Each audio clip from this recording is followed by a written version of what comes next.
Today's video is brought to you in 4K with the help of my friends at Elgato Gaming and their 4K capture devices. If you're interested in learning more, click the link in the description below. Not gonna lie, I do feel a little bit weird jumping over to Black Ops 4 today after all the content on Modern Warfare. I still have so much more I want to talk about and some things I want to put out relating to Modern Warfare, but today, I think we're gonna be taking a quick little break here, then resuming later on in the week with it, because we ended up getting the final update for this operation in Black Ops 4.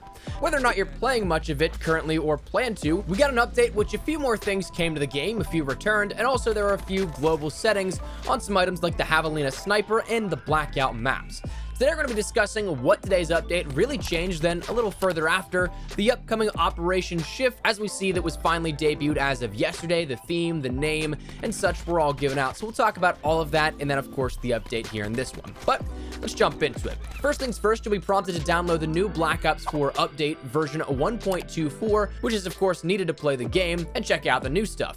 This went live earlier today and will be 10.07 gigabytes for a download, so jump on that as fast as possible if you have a slower connection. Though to be fair, PlayStation 4 players will probably still be copying by the time other platforms download it, even with slower speeds. But all jokes aside, we can finally jump into the game after it's all said and done and downloaded it to see that we have a few things at face value and first glance that have changed. The main menu feature tabs is now featuring Stockpile, a returning mode from the Shamrock and Awe event, and of course, what we saw a couple of times since then, and then the Blackout category, we'll end up seeing that Ground War has returned. We'll discuss more on that in a few seconds, but let's take it in the way of game modes from here, what's new and what changed up.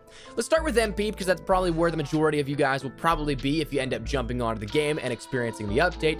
And for this, we ended up seeing a couple of things. Like we mentioned, Stockpile is returning. That mode is one that's fun. I like when it comes around, but is it something that I'll play all that often?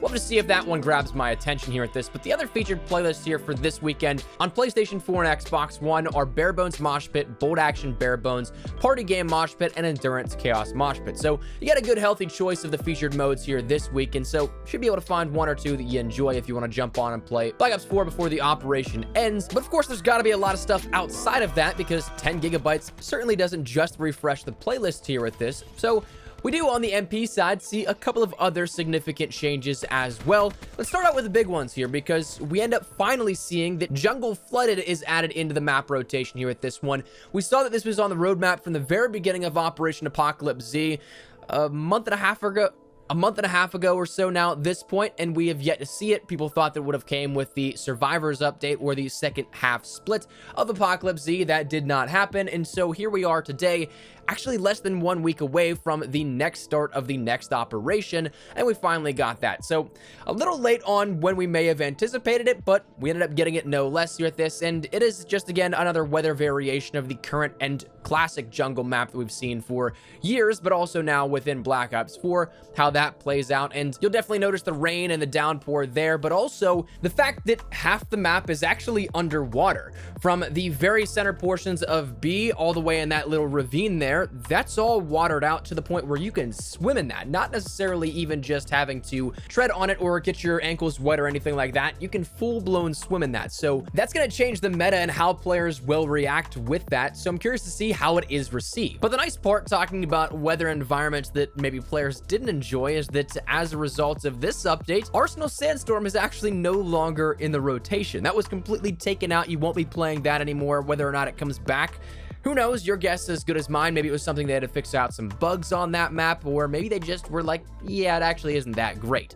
But Arsenal Sandstorm was replaced by Jungle Flooded in the map rotations in all core and hardcore game mode playlists. So jump on, try out Jungle Flooded, and of course, enjoy not having Arsenal Sandstorm anymore. After that, on the MP side, the only other change that was made here was actually that of an adjustment to the Javelina AA-50 sniper rifle. Now, quantifiably, it actually didn't have the most amount of changes that we've seen in a weapon as of recent times, but the changes are certainly substantial. The two changes that came along with this was that it, one, removed aim assist entirely, and two, corrected damage values for the high caliber 2 attachment. That's a pretty substantial change. The Javelina was a weapon that was pretty solid if you knew how to snipe, and of course, with the even limited aim assist that it had, it still offered a nice little advantage here at that, and it became, personally, as just playing casually over the past couple of weeks with Black Ops 4, one of my favorite snipers to mess around with because it was so so good.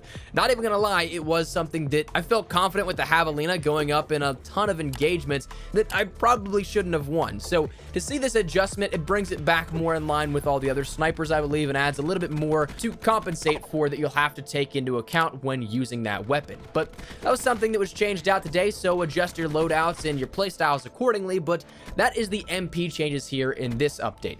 Now, as for Blackout, that's where we start to see a couple of different things. Of course, on the smaller end, we mentioned that Ground War is returning. The other featured game modes are Alcatraz portals, solos, duos, and quads. But the nice part here with this update is that it now brings back the map update to the daytime and daylight brightness levels as we were accustomed to for the base portion of the game. It's no longer the apocalypse style that we've seen for this update. No more blood red rivers, no more super dead trees and grass and all that kind of stuff, and no more blood splattered around the map to end up creating that aesthetic of the zombie apocalypse. It's now reverted back to normal, and whether or not we see this change next week with the next operation refresh, we'll have to wait and see. But for the time being, we end up seeing that for Alcatraz as well as the main map, it's been reverted back to their base and standard points. So personally, I'm a fan. I liked the lighting and aesthetic here for these maps at the very beginning, but in Alcatraz, it did get a little bit tough to see at times. And then also for the Blackout map, I was just ready for a regular change. Nothing really against that. I was just ready to jump in and see the regular map once again. Then finally, when it comes to game modes, zombies is the only other thing that got adjusted, to which we ended up seeing an increase to the M16's base ammo count,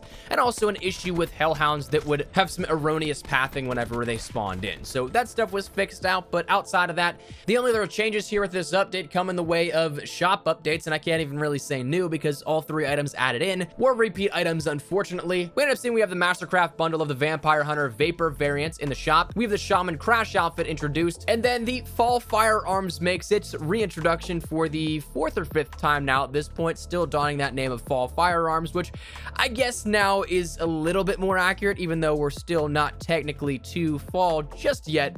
But a year later almost at this point that we see this reintroduced once again for $20. Those sort of things I don't really care too much about, but the big question now this leaves me is 10 gigabytes for one map doesn't seem like something we normally would see, right? Like there has to be something else in there. Well, it turns out we might actually have some stuff already being slipped into the game files and the game code at this point, because if you follow the updates we do here on the channel, you notice that we talk about new things like a new loading screen or a new title card or anything like that if they're introduced. We skipped over that initially here today because it actually is stuff that previews the next operation already. For whatever reason, we ended up seeing the title card already showcasing the key art for the next operation launching Monday, this upcoming Monday, September 23rd, which is strange that it's not on a Tuesday like we normally always see updates go out on. But then we also end up seeing the intro screen as well. That little video that plays is brand new for the next upcoming operation as well. And while it doesn't show off too much in the way of, say, maybe if there's a new specialist, which now that I look at it, that hunch that I had beforehand is I'm starting to believe that a little bit more, that we might not. But on top of that, we also, along with the key art imagery, see what looks like the new uniforms that we'll have for each specialist. Some of them are definitely really out there. Some of them are kind of cool. Some of them, I don't know, it's definitely not what I expected in terms of a theme. I'm not saying that I necessarily care one way or the other.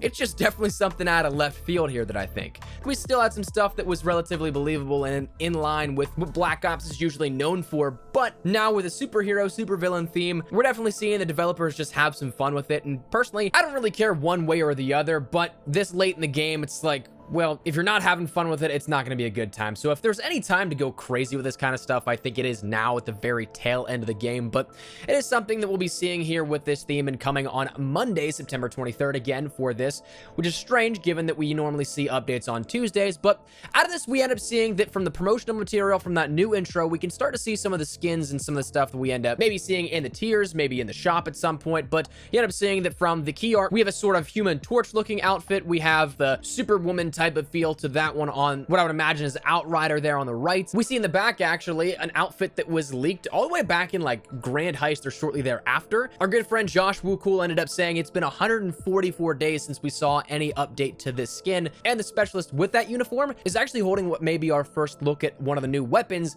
coming within Black Ops 4's Operation 6, that being the VMP making a return here possibly. So that's something to consider. And of course, also in this intro, we see that there's just a different angle of some of the specialist views. The one that looks really cool to me is that Raven Plague Doctor looking skin. But all of them, I think, look pretty cool. Again, definitely off the beaten path and came out of left field. I did not expect this theme to be coming at all, but it is what it is. That's going to be the update coming here on Monday. So you can expect probably along with this also on Monday, update 1.25. And then coming with that also, we have the brand new zombies map, Tagged or Toten, which looks to be revisiting Call of the Dead and wrapping up the entire Aether storyline. So that'll be interesting. Along with that, we get our final 2 DLC maps as well for the Black Ops Pass, rounding out the content here that we're owed and finishing out the DLC content for the entire season of Black Ops. So we're gonna have a lot of stuff to come on Monday. Look out for all of that. Of course, we'll keep you up to date with everything you need to know about all that through all that time. Right as the beta ends, you'll be able to jump right into this. So we'll keep you updated, but ultimately that is the update here that happened today and a little bit of what we can look forward to as of next week as well. Make sure you end up getting your last chances in for PlayStation 4 users on that Contraband stream. If you're not tier 60 yet to get that Ultra Weapon Bribe, make sure you take advantage of that. Ground War, as much as I'm not a fan of it, is good for AFKing, or make sure you just utilize the tier skips to make sure you can complete your entire Contraband stream. But that said, that's gonna wrap it up. Let me know your thoughts down there in the comment section down below. Is there anything in particular that you liked here out of this update? Anything in particular that you're not really looking forward to? Whatever it may be, feel free to let me know your thoughts in the comments down below. But hopefully you enjoyed the video. If you did, make sure you drop a like down below. And of course, if you are new to the channel, make sure you guys subscribe so you don't miss a single thing regarding all things Black Ops 4, all things Modern Warfare, as well as we ramp up into weekend 2 of the beta here. But subscribe if you guys are new and want to stay up to date with all that. If you guys also want to follow me over on Twitter and Instagram, those are the best place to get connected outside of YouTube. We're active on both those. So if you guys want to strike up a conversation, ask me a question, whatever it may be, that link is down there in the description below. But I'll send out the way. Thank you guys all so much for watching. My name is Espresso. I'll see you guys later. Take care and peace.